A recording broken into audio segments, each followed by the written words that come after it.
Abran sus Biblias, por favor, hermanos, en 2 Corintios capítulo 6, 2 Corintios capítulo 6,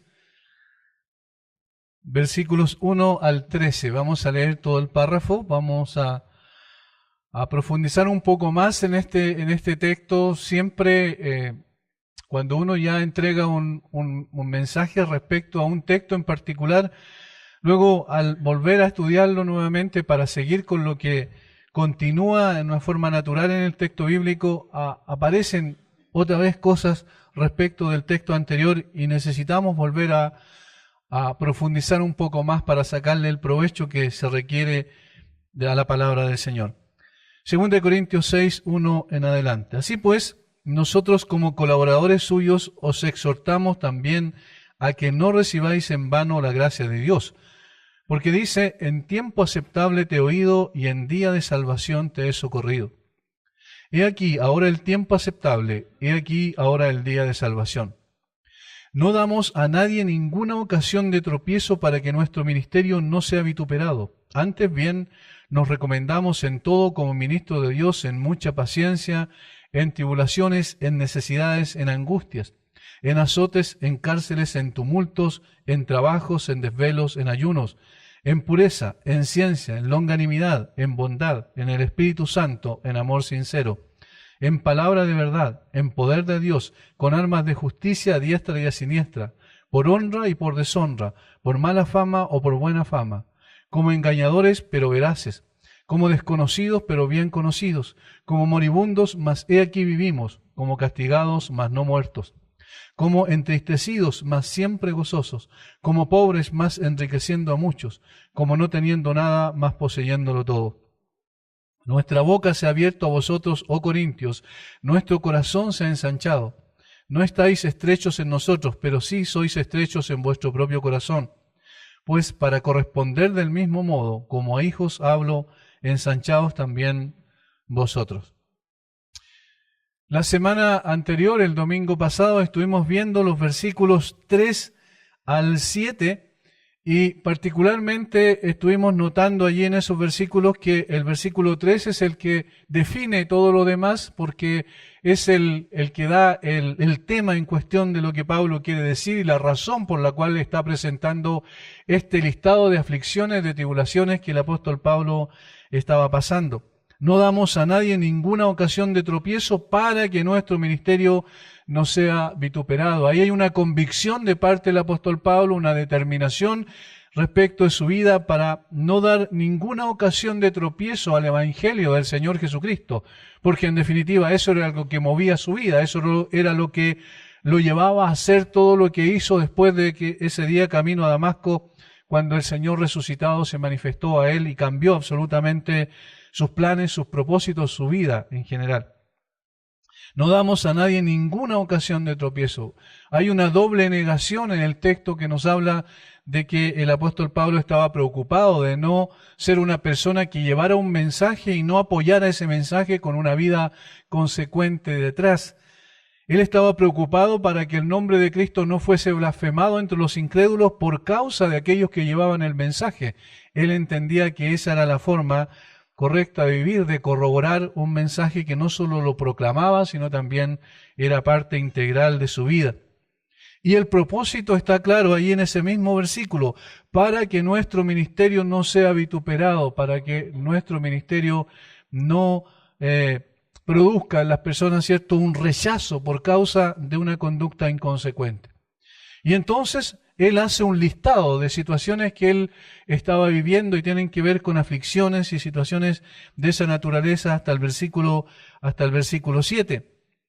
Y luego en el versículo 8 habla de estas paradojas que ya nos tiene un poco acostumbrado el apóstol Pablo. En el capítulo 4 también lo había citado, versículos 7 al 12, igualmente habló sobre estas paradojas que son aparentes contradicciones, como en un momento dado él dice, versículo 8 dice, como engañadores pero veraces, y eso es obviamente es una antítesis, es una conjunción adversativa, pero veraces. Somos vistos como engañadores, pero en realidad somos veraces. Somos vistos como desconocidos, pero bien conocidos. Como moribundos, más he aquí que vivimos. Como castigados, más no muertos. Como entristecidos, más siempre gozosos. Como pobres, más enriqueciendo a muchos. Como no teniendo nada, más poseyéndolo todo. Y esas son las paradojas de la vida cristiana. Y ese es el título que le pusimos hoy al estudio, las paradojas de la vida cristiana. Alguien escribió y describió en realidad alrededor de 40 paradojas que aparecen en las Escrituras y que tienen que ver con la vida cristiana, como aparentes contradicciones, pero en el fondo se utilizan para dar más énfasis a la enseñanza. En el corazón del sistema cristiano se halla, dijo esta persona, la cruz de Cristo con todas sus paradojas. En el corazón de la vida cristiana se halla la cruz de Cristo. El centro de la vida cristiana es la cruz de Cristo. La primera paradoja, la cruz se halla en fuerte oposición al hombre natural, para quien la cruz es locura. Lo que es, por un lado, poder de Dios para unos, es locura para otros, respecto al mismo tema que es la cruz de Cristo. Segundo, el cristiano cree que ha muerto con Cristo y al mismo tiempo se muestra más vivo que nunca. Muertos con Cristo, pero vivos también con Él. Y esa otra vez aparece como una paradoja, muerto, vivo. Camina sobre la tierra mientras cree que ya está sentado con Cristo en lugares celestiales. Eso dice Pablo a los Efesios en el capítulo 2, versículos 5 y 6. Cuarto, ha nacido en la tierra, pero sabe que su hogar está en el cielo. Somos ciudadanos del cielo, dice el apóstol Pablo a los filipenses. Pero ha nacido aquí en esta tierra, se mueve, vive en un contexto de la tierra. Sin embargo, su lugar está en el cielo. Si el cristiano desea ser victorioso, no ha de vivir las normas comunes de la humanidad. Es decir, no vive de acuerdo al sistema de este mundo, a la filosofía, al pensamiento que rige al sistema de este mundo. Porque si alguno ama al mundo, el amor del Padre no está en él, dice el apóstol Juan en 1 de Juan capítulo 2, versículos 15 al 17. Si el cristiano desea ser victorioso, no ha de vivir las normas comunes de la humanidad. Para estar seguro se pone en peligro. Pablo dice que ellos eran contados como ovejas para el matadero. Constantemente estaban expuestos a muerte por causa del Evangelio. Sin embargo, de esa manera estaba más seguro que nunca, porque en las manos del Señor estamos seguros independiente de las circunstancias que nos rodeen. Séptimo, pierde su vida para poder salvarla. Jesús enseñó eso. Claramente dijo que alguien que quería ganar su vida debía perderla, y en realidad los que perdían su vida por causa de él la ganaban. Es otra vez una paradoja interesante respecto a lo que significa seguir a Cristo. El cristiano tiene que bajar para ser elevado, es decir, el que se humilla será exaltado. Es una forma de ver cómo el carácter del creyente, que realmente considera que no es nada, cuando está en esa condición, es precisamente cuando entiende a través de su relación con Cristo que lo es todo. Es fuerte cuando es débil, y es débil cuando es fuerte. Es decir, todo lo contrario. Pablo lo dijo de esa manera: cuando soy débil, entonces soy fuerte. Aunque pobre, puede hacer ricos a otros. Allí, en este mismo contexto, el apóstol Pablo lo dice. Cuando se hace rico, pierde su habilidad para enriquecer a otros, porque su corazón está puesto en las cosas de esta tierra. Los que quieren enriquecerse caen en el lazo del diablo, dice. Tiene más cuando ha dado más y tiene menos cuando posee más. Es decir, cuando retiene lo que tiene, entonces no tiene nada, y cuando lo da, entonces lo tiene todo. Es alto cuando se cree bajo, y otra vez en sentido de humillación y exaltación. Es más sabio cuando reconoce que no sabe nada. Es más santo cuando está consciente del pecado. La persona más santa y la que está más madura espiritualmente es la más sensible al pecado, y entonces está más consciente de su pecado, y esa persona está en el camino correcto de santificación. Sabe menos cuando adquiere un gran acopio de conocimiento, cuando cree que lo sabe todo y lo conoce todo, en realidad es porque no sabe nada. Es feliz en medio de sus aflicciones. A veces hace más por no hacer nada. A veces adelanta más cuando se queda detenido sin hacer nada. Sabe que está salvado, sin embargo espera una salvación que será revelada. Ya la salvación es un hecho, sin embargo espera la consumación de esa salvación. Teme a Dios, sin embargo no huye con miedo de Él. Ante la presencia de Dios se siente sobrecogido, sin embargo nada desea más que estar en su presencia. Sabe que sus pecados han sido limpiados, pero sabe que en su carne no mora el bien. Capítulo 7 de Romanos, el apóstol Pablo reconoce esa realidad, esa lucha interior que tenía. Ama supremamente a uno a quien no ha visto, eso dice el apóstol Pedro en su primera carta en el capítulo 1. Aunque pobre y humilde, habla confiadamente con uno que es Rey de Reyes y Señor de Señores. Tiene comunión con el gobernador de todas las cosas, con el Señor de todo el universo. Sabe que vale poco y menos que nada y sin embargo cree sin duda alguna que Él es precioso para Dios. Por eso también Dios envió a su Hijo a salvarlo. Es un ciudadano de los cielos, pero también ama su tierra en la cual se encuentra. Tiene doble nacionalidad. Espera con ansia todos los días ser trasladado al hogar celestial sin sentir apuros por dejar este mundo. El apóstol Pablo dijo, preferiría estar con Cristo, lo cual es muchísimo mejor, pero quedar en la carne es mejor para ustedes. Es un pesimista y un optimista en varias cosas a la vez. Sabe que por Él, el eterno Hijo de Dios, murió en la vergonzosa cruz. Muchísimos cristianos nunca han salido de la comunidad donde viven y sin embargo han recorrido el mundo entero orando por las necesidades de otros que nunca ha visto. Por muy grande que sea su ofensa que se le haga, Él sabe perdonar. A veces dice más cuando calla que cuando habla. A veces dice poco cuando habla mucho. Sabe que aunque sea poco en lo que es fiel, el Señor un día le dirá, en lo poco has sido fiel, en lo mucho te pondré. Entra en el gozo de tu Señor. Ante Satanás se viste la armadura de Dios y ante Dios se desviste de todo lo carnal, queda expuesto. Aunque como creyente en Cristo no sea conocido por muchos, se goza en que el Señor más grande, el Dios verdadero y todopoderoso, lo conoce porque tiene una relación personal con Él. Aunque no sea un atleta, con todo corre una carrera en la que debe alcanzar el premio. He acabado la carrera, dice el apóstol Pablo, poco antes de partir a la presencia del Señor. Es la persona más odiosa y odiable a la vez, pero para el mundo Él es odioso y Él a su vez odia el pecado del mundo. Aunque la vida cristiana sea tan paradójica, es la única que merece ser llamada así, vida. Es la única vida verdadera. Todas estas 40 expresiones de una paradoja, una aparente contradicción, nos ayudan a entender que este lenguaje es usado para enfatizar lo más extraordinario de la vida cristiana. Cuando no tengo nada, lo tengo todo, porque tengo a Cristo, no necesito nada más. Cuando soy la persona más orgullosa que piensa que lo tiene todo, en realidad no tengo nada, porque todo lo que tengo se refiere a cosas de este mundo pasajero y circunstancial. Pablo sabía que eso era lo que movía su vida, el hecho de saber que su relación con Dios lo condicionaba para ser una persona distinta y para vivir en una forma distinta. El secreto de la vida cristiana es sencillo. Jesús quiere darnos vida y para obtenerla tenemos que morir. Eso es lo que dice la Escritura. Estas ideas aparentemente contradictorias e irreconciliables constituyen una paradoja. Esta palabra viene del griego paradoxa y significa algo contrario a la opinión común.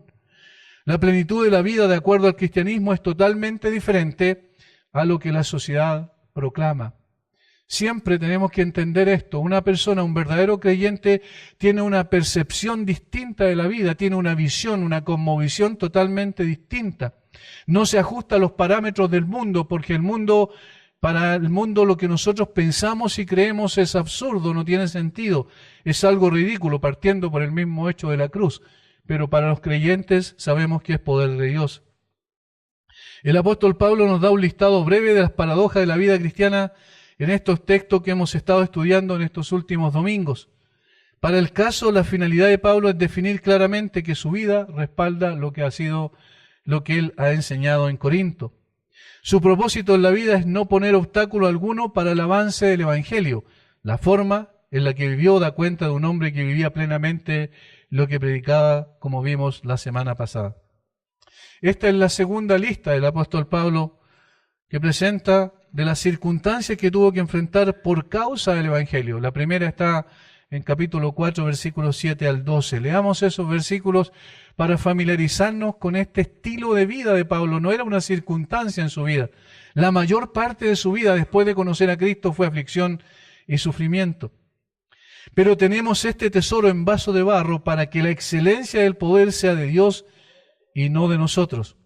Que estamos atribulados en todo, mas no angustiados, en apuros, mas no desesperados, perseguidos, mas no desamparados, derribados, pero no destruidos, llevando en el cuerpo siempre por todas partes la muerte de Jesús, para que también la vida de Jesús se manifieste en nuestros cuerpos. Porque nosotros que vivimos siempre estamos entregados a muerte por causa de Jesús, para que también la vida de Jesús se manifieste en nuestra carne mortal. De manera que la muerte actúa en nosotros y en vosotros la vida. Noten la cantidad de paradojas que hay ahí. Vida, muerte. Permanentemente expuestos a la muerte para poder vivir la vida que Cristo le ha entregado.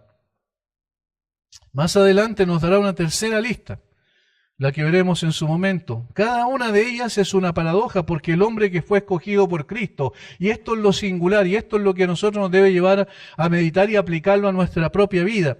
El hombre que fue escogido por Cristo para llevar su evangelio en todo el mundo conocido desde entonces, en toda la cuenca del Mediterráneo, y a quien más usó para escribir el Nuevo Testamento. 13 cartas del Nuevo Testamento fueron escritas por el apóstol Pablo. Es también, al mismo tiempo, y esto es lo paradójico, el que más sufrió por causa de realizar esta noble y gloriosa labor. ¿Cuál es el concepto que nosotros tenemos normalmente y desde que conocimos al Señor quizás se nos ha impregnado de alguna manera? Es el hecho de pensar que si nosotros somos hijos de Dios y que andamos haciendo la voluntad de Dios y obedecemos la Escritura, entonces todo va a ir bien y no vamos a tener ningún problema. Como que la vida cristiana es una especie de inyección, que cuando empezamos a tener una relación con Dios somos inoculados para no sufrir, para no pasar por aflicciones, porque decimos estamos bajo la bendición de Dios y la bendición de Dios no tiene nada que ver con aflicción y tribulación. Pero la vida de Pablo dice todo lo contrario. Dice todo lo contrario. Porque como dije, no hay ningún hombre en las Escrituras completas y particularmente en el Nuevo Testamento que más haya parecido a Cristo, que más haya modelado a Cristo en su vida, en su conducta, que más cerca haya seguido al Señor Jesucristo y sin embargo es el que más sufrió.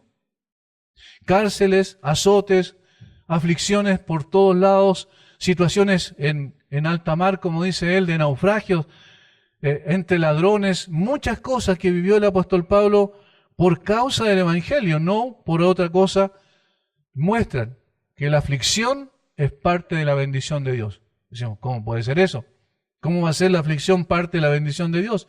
Bueno, Pablo vivió de esa manera, siendo usado por el Señor de una forma extraordinaria, y sin embargo vivió entre aflicción. El hombre más usado por Dios en esta tierra vivió en más aflicción que ninguno. La vida cristiana, hermanos, entonces tiene necesariamente esta paradoja. Los hombres más bendecidos y usados por Dios son aquellos que han caminado en aflicción. Y hay cosas que nunca vamos a entender. Por ejemplo, lo que pasó con los misioneros allá en la década de los 50, donde fueron misioneros norteamericanos que fueron a Ecuador, ¿cierto?, para poder predicar el Evangelio a los Aucas. Y allí en ese lugar, muchachos jóvenes recién casados con hijos muy pequeños, con bebés nada más, fueron asesinados por los Aucas. Y uno dice, ¿cómo puede ser si estaban sirviendo al Señor? Si eran personas que se sacrificaron, que dejaron todo para poder predicar el Evangelio, ¿por qué el Señor permitió que ellos fuesen asesinados?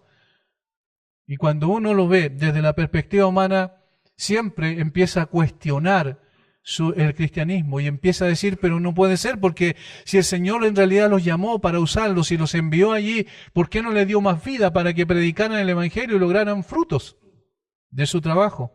Murieron cuando hicieron el primer contacto con ellos, fueron asesinados por los mismos Aucas. Y nosotros pensamos así porque no vemos lo que está detrás de la escena, qué es lo que Dios está queriendo hacer con esa con esa situación de aflicción que permitió.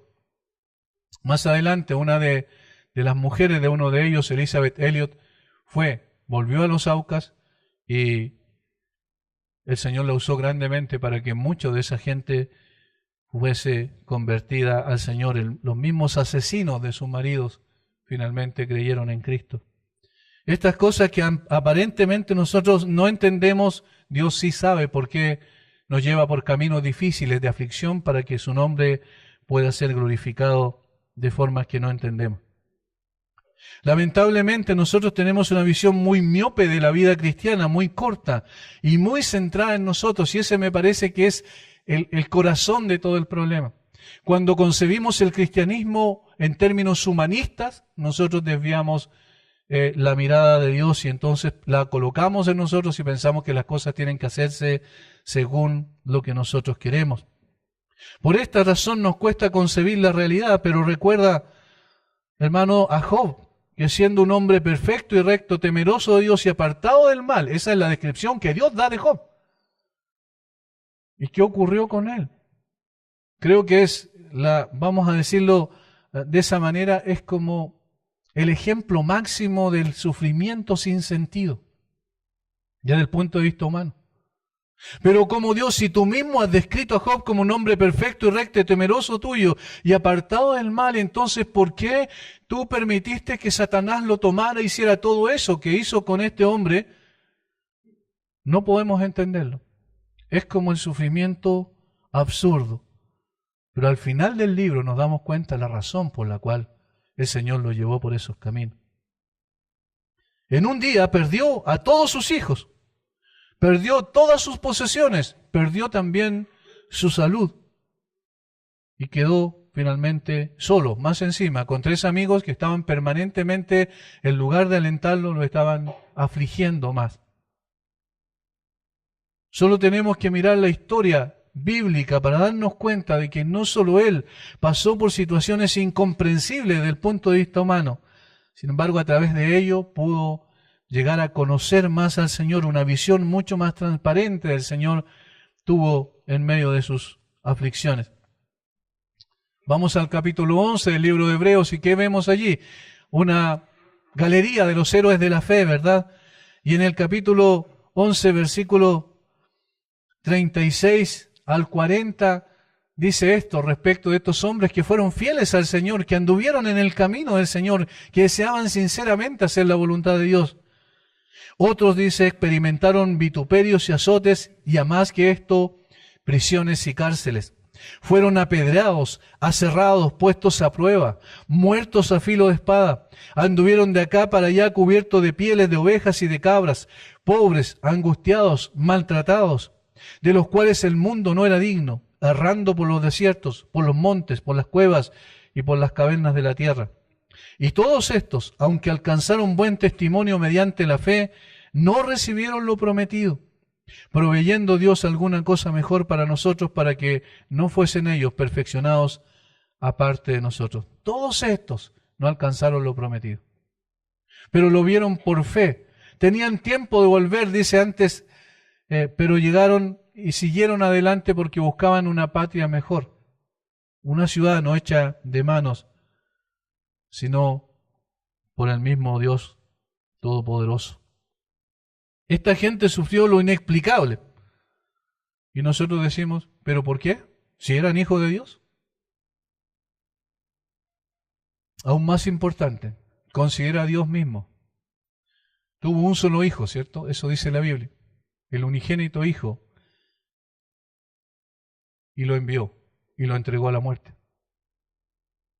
¿Cómo podía ser correcto o justo eso desde el punto de vista de nosotros? Fue desechado, acusado injustamente, calumniado, afligido, azotado y finalmente clavado en una cruz. Dios perdió a su propio Hijo para llevar a cabo su propósito. Y eso muestra que por medio de la aflicción, el Señor es glorificado. Por medio de la aflicción trae salvación a personas que estaban muertos en sus delitos y pecados. Por medio de la muerte de su propio Hijo da vida a los hombres. Ahí está una gran paradoja.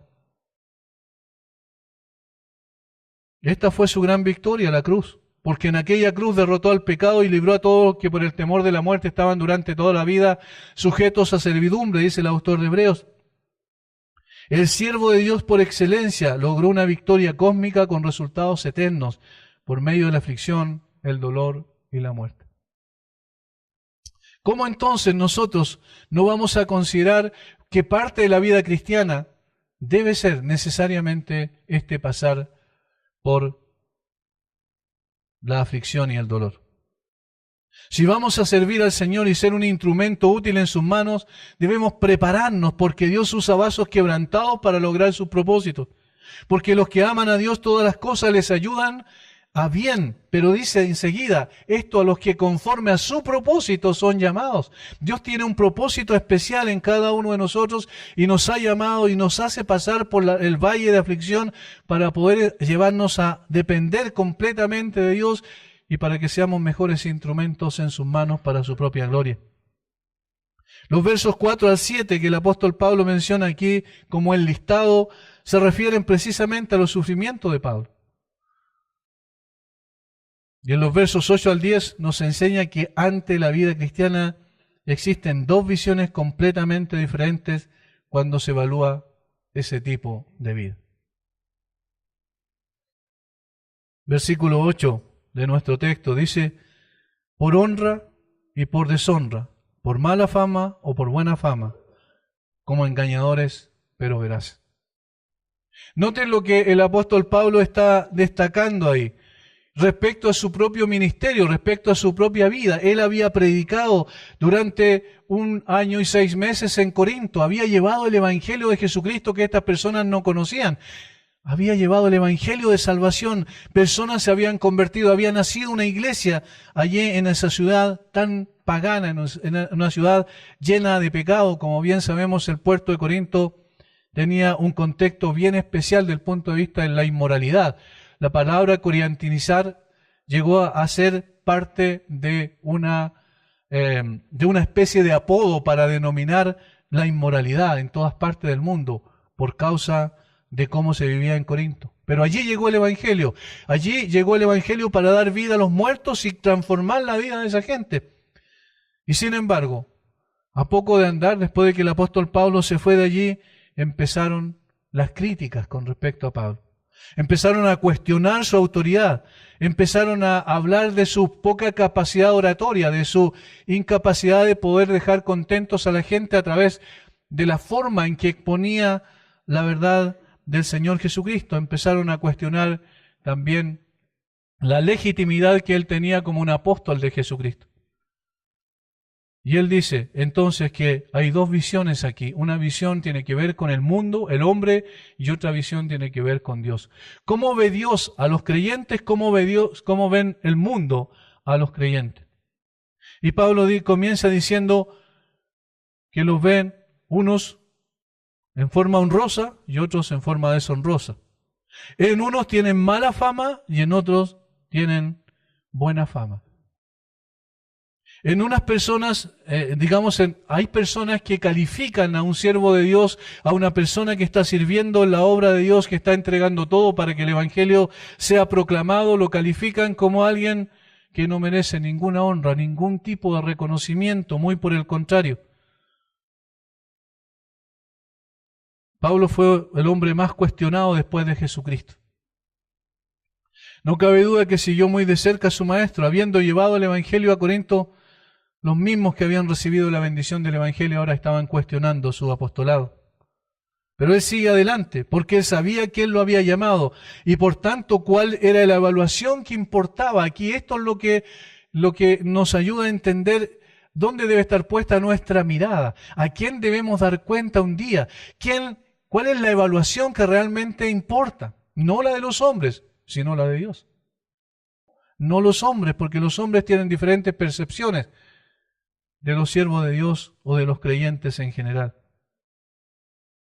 Para algunos no merecen ninguna honra, para otros merecen toda honra. Para algunos están personas con mala fama, para otros con buena fama.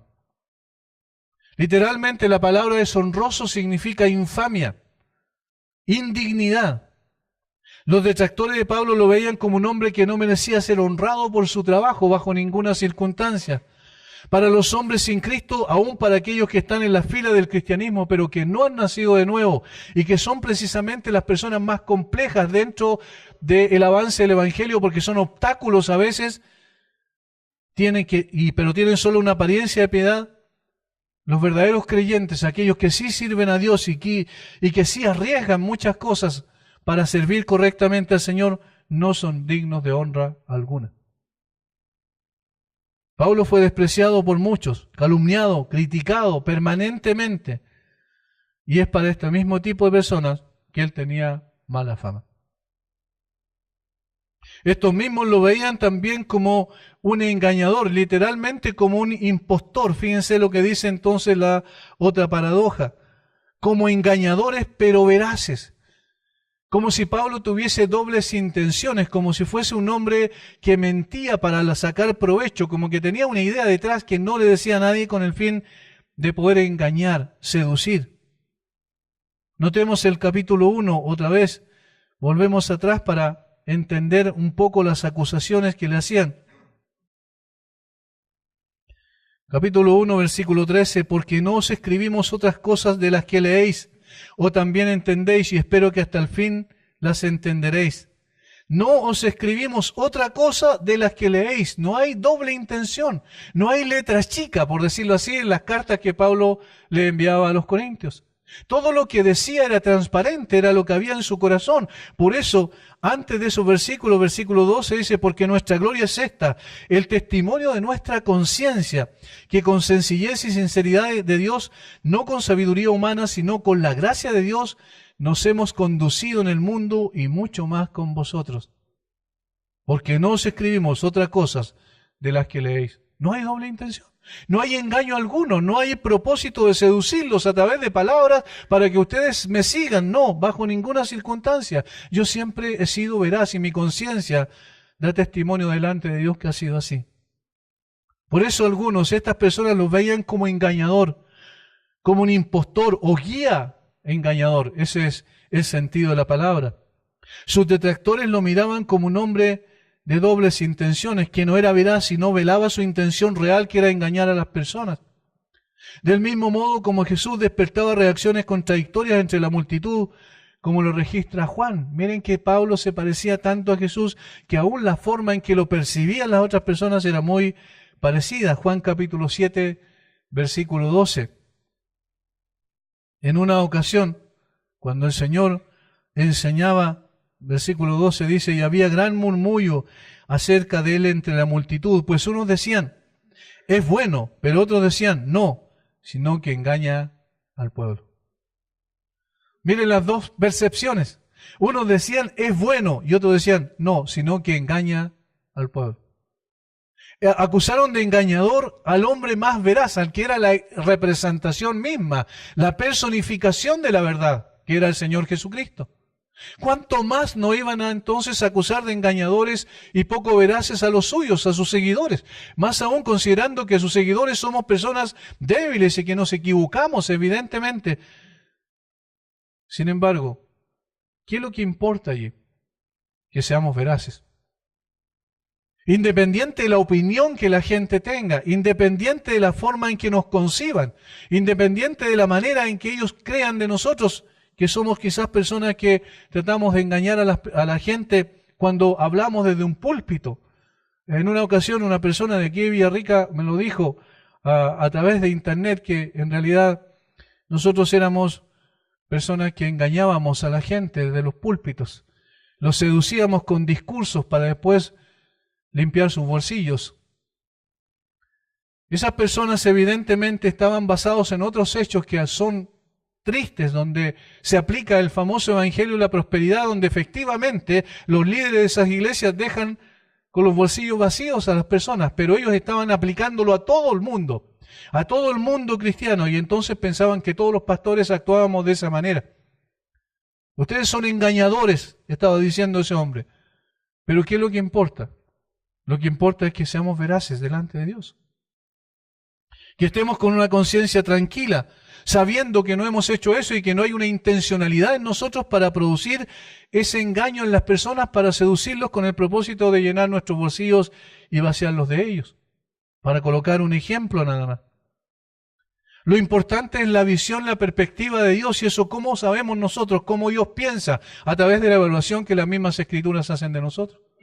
¿Dónde está nuestro corazón? Efectivamente, nuestro deseo mayor es el crecimiento de la iglesia del Señor Jesucristo, es la madurez de aquellos por los cuales Él murió, es la salvación de los perdidos. Ese es el interés máximo de nuestro corazón, y esa es la evaluación que debemos hacer siempre frente a las Escrituras. ¿Somos veraces o somos engañadores? Evidentemente, la gente sin Cristo nos va a tratar de engañadores, pero lo importante es lo que Dios dice de nosotros. Como engañadores, pero veraces. Como desconocidos, dice, pues, más bien, pero bien conocidos. Y aquí lo más probable es que el apóstol Pablo se esté refiriendo a que en un momento, recuerdan, era muy conocido desde el punto de vista del judaísmo, de su religiosidad, de la manera en que él practicaba el judaísmo de una forma casi con excelencia, como le dice a los filipenses. Yo era hebreo de hebreos, fariseo en cuanto a la ley, dice, irreprensible. Era un hombre bien conocido en el ambiente religioso, pero era desconocido en ese tiempo para los creyentes en el sentido de que no tenía relación con ellos. Luego, cuando el Señor salió a su encuentro camino a Damasco, cambió absolutamente todo esto y llegó a ser un desconocido que no querían ni verlo después, posteriormente, en su sistema religioso, pero llegó a ser conocido ahora para los creyentes genuinos y fundamentalmente, lo más importante, conocido delante de Dios. Hermanos, una de las cosas con las cuales luchamos nosotros, si debemos reconocer eso, ayer yo decía en una exposición que di el Licanray a un grupo de varones de una iglesia de Temuco, yo les decía eso, siempre luchamos con eso. A ver, ¿a quién somos más fieles? ¿A quién queremos agradar? Muchas veces nuestro corazón dice que debemos agradar más a los hombres, pero la Biblia dice que debemos agradar a Dios. Pablo dijo, si agradar a los hombres no sería siervo de Jesucristo. Pero la tendencia es no estar mal con las personas. Y a veces tememos más a los hombres que a Dios. Pero lo importante no es que seamos conocidos en este mundo pasajero y circunstancial, sino que nuestros nombres estén escritos en el libro de los cielos y seamos conocidos por el Dios Todopoderoso. Eso es mucho más importante y a eso debemos apuntar siempre. Un verdadero creyente vive tratando de agradar a su Señor. Un verdadero creyente está agradecido por lo que Dios hizo en Cristo por nosotros y entonces lo que hace es para glorificar su nombre. Como moribundos, dice enseguida, mas he aquí vivimos. Y eso es lo que el Señor Jesucristo dijo. Tienes que perder tu vida para ganar la vida verdadera. Como moribundos, como personas que estamos ya en lo último, sin fuerzas, sin capacidad de poder seguir adelante por nuestras propias fuerzas. Pero ¿qué dice enseguida? Mas he aquí vivimos. El creyente está más vivo que ninguno.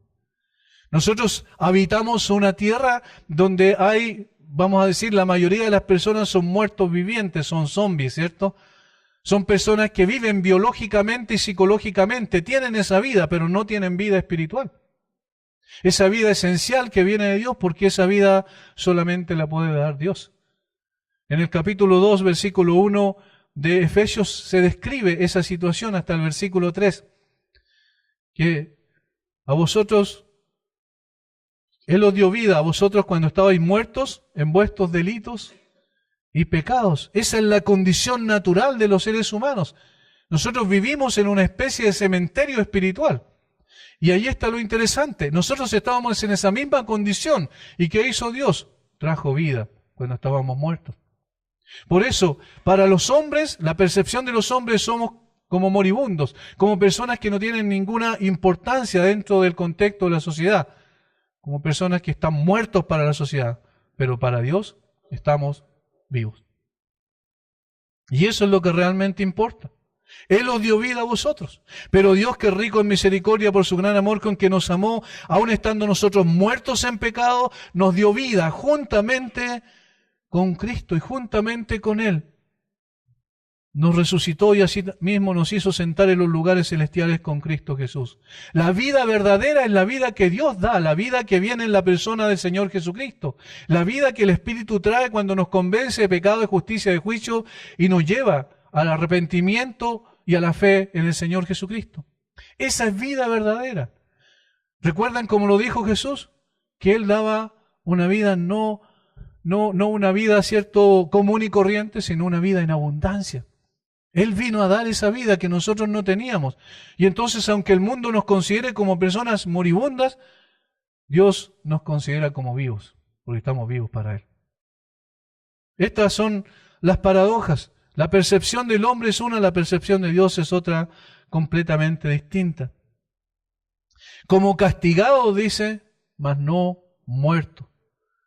Como castigados, como personas que están bajo la aflicción, pero no muertos. Y qué bueno que el Señor nos tenga allí para que podamos estar siempre dependiendo de Él en todas las cosas. Lo que nosotros necesitamos, hermanos, es poder estar consciente de estas realidades, poder estar consciente de que necesitamos al Señor en todo momento.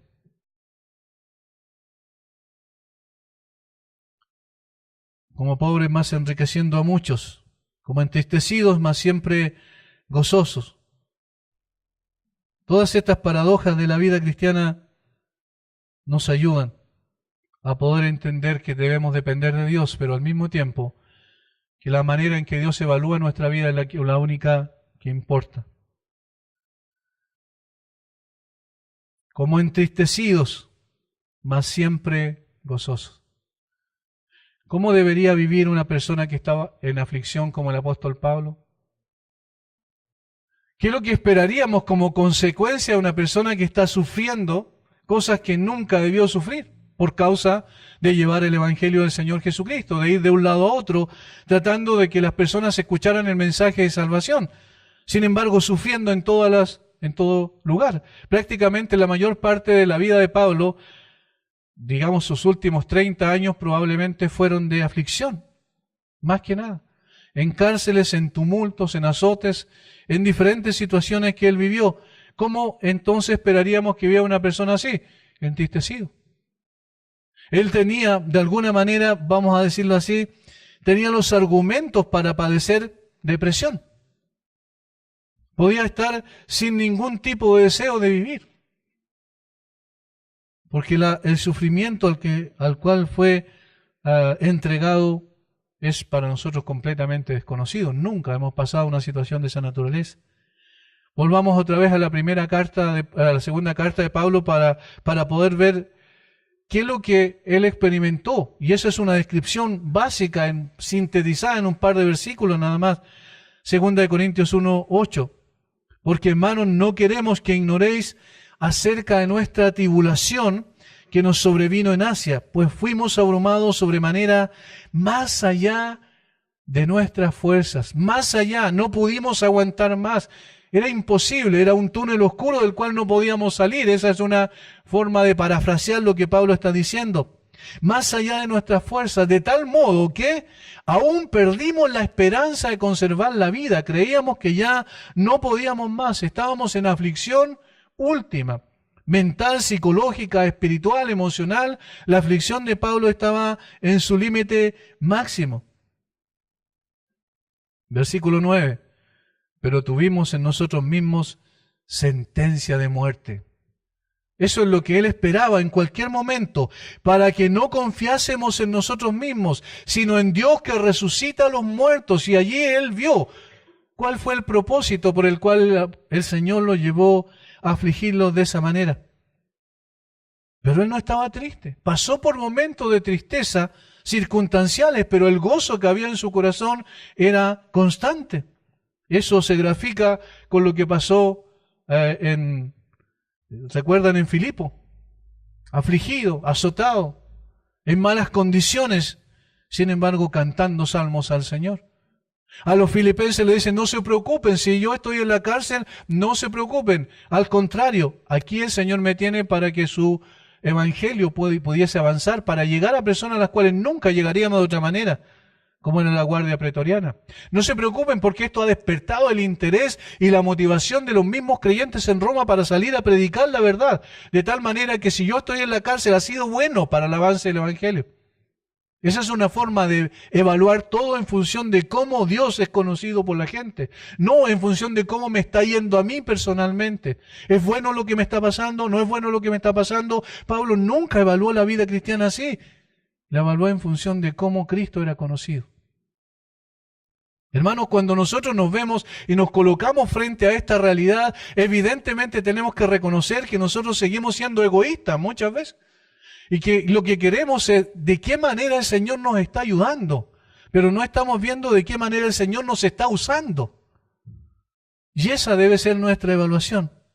Por eso Pablo aparecía para los demás como persona entristecida, como alguien que ya no tenía deseos de vivir, pero, dice él enseguida, mas siempre gozosos.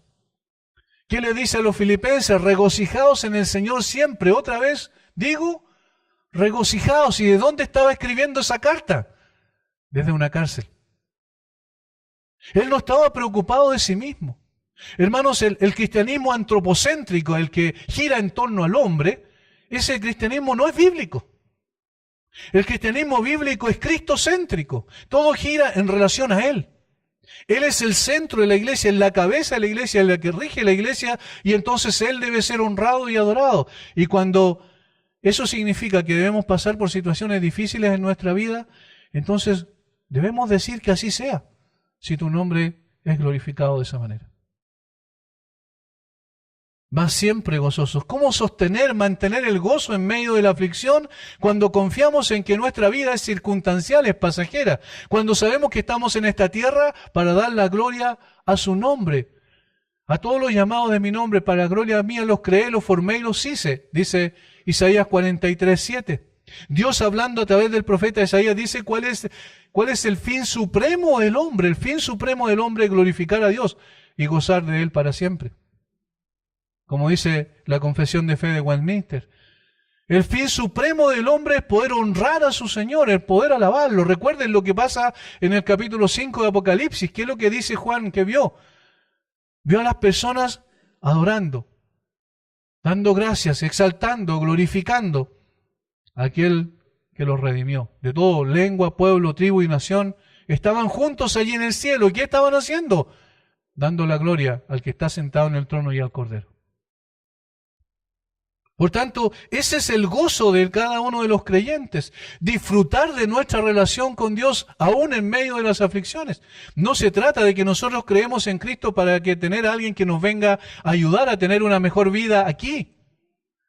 Se trata de que nosotros somos transformados y morimos a nosotros mismos para vivir para Cristo. Con Cristo estoy juntamente crucificado y ya no vivo yo, más vive Cristo en mí.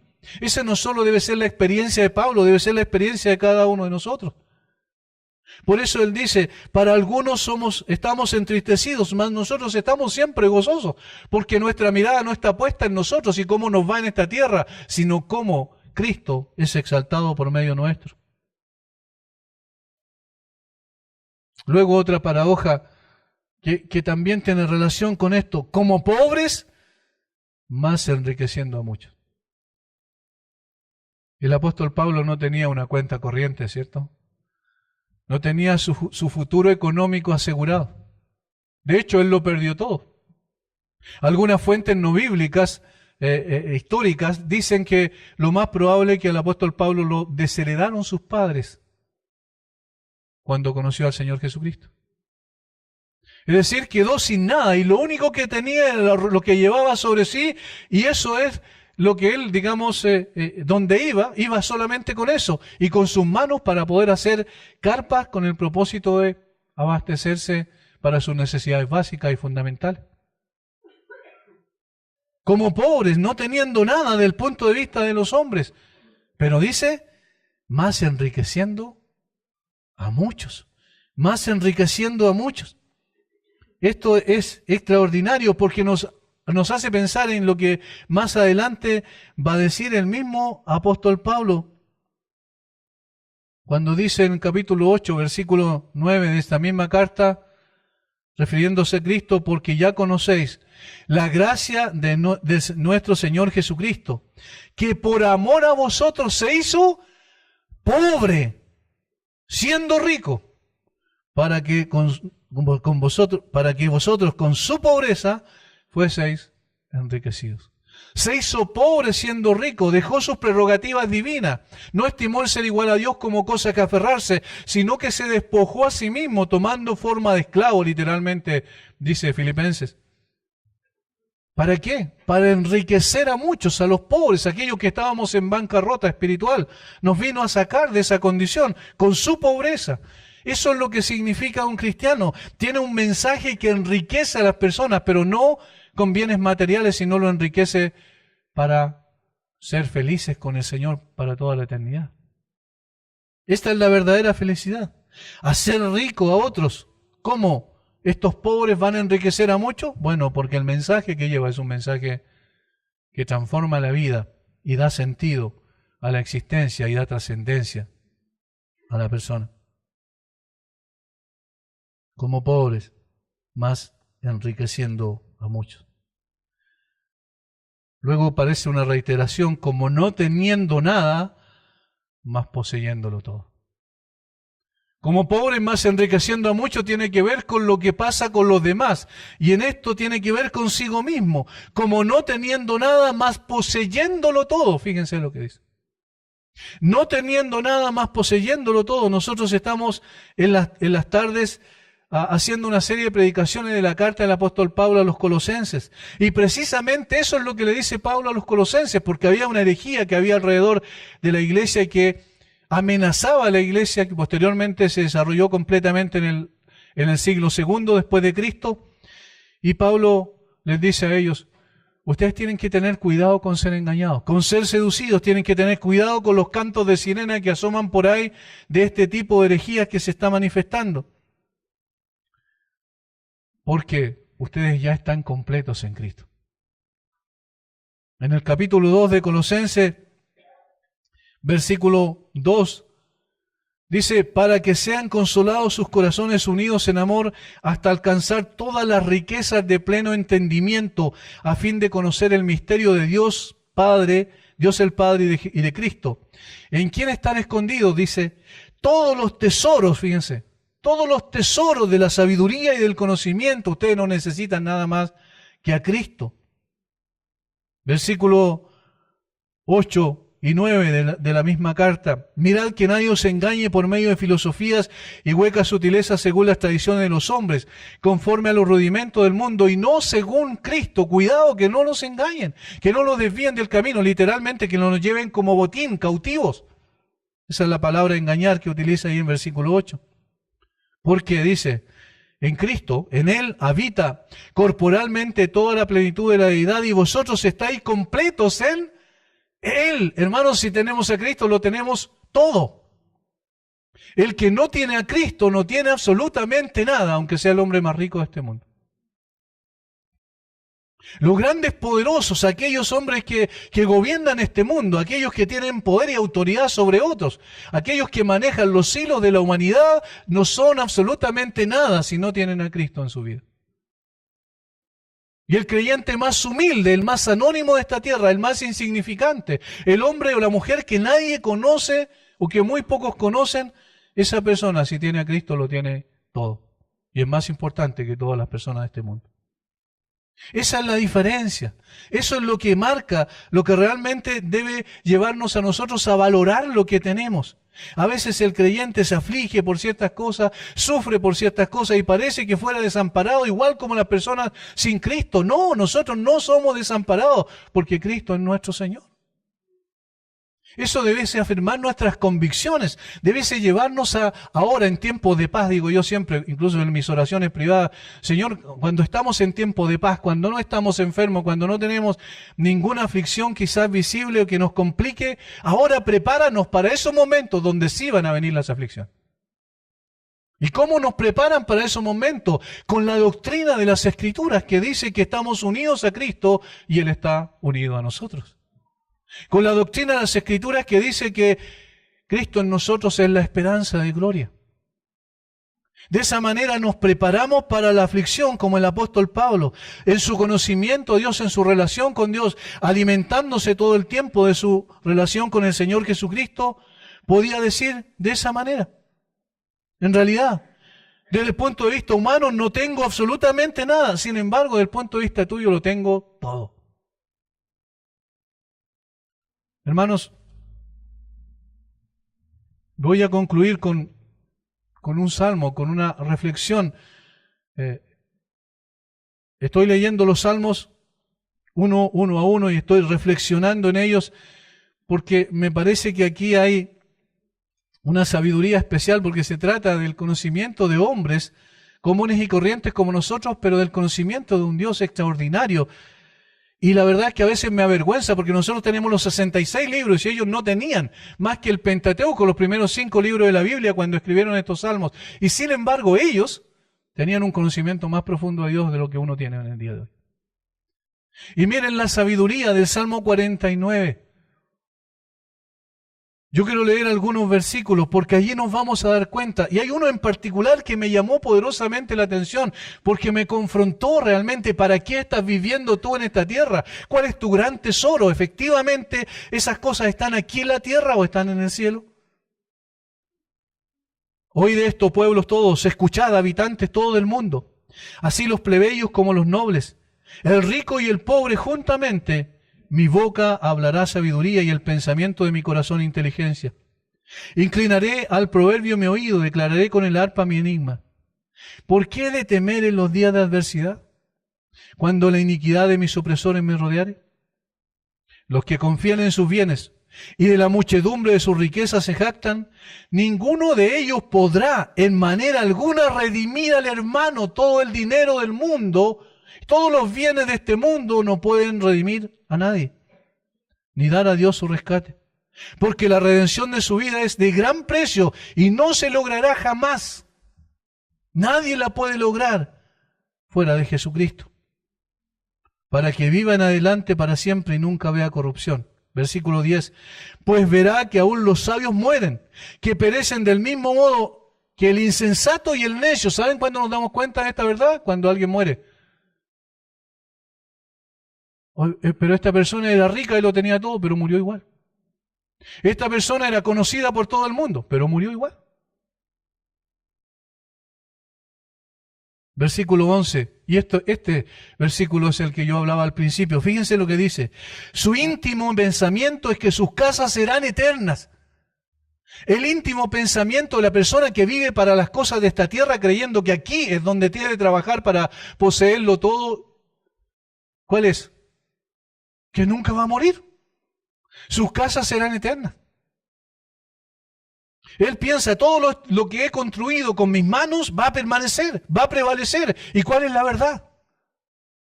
Que no prevalece. Porque cuando Él muere, se disipa todo lo que construyó. Se derrumba todo ese castillo por el cual se siente orgulloso, por el cual ha trabajado toda su vida. Ya no tiene sentido esto. Su íntimo pensamiento es que sus casas serán eternas. Hermanos, debemos pensar nosotros, ¿ese es nuestro íntimo pensamiento? Y sus habitaciones para generación y generación dan sus nombres a sus tierras para perpetuar su nombre. Pero ¿qué importa? Yo pienso siempre en los nombres de las calles. Siempre los nombres de las calles y las ciudades se le dan a héroes, ¿cierto?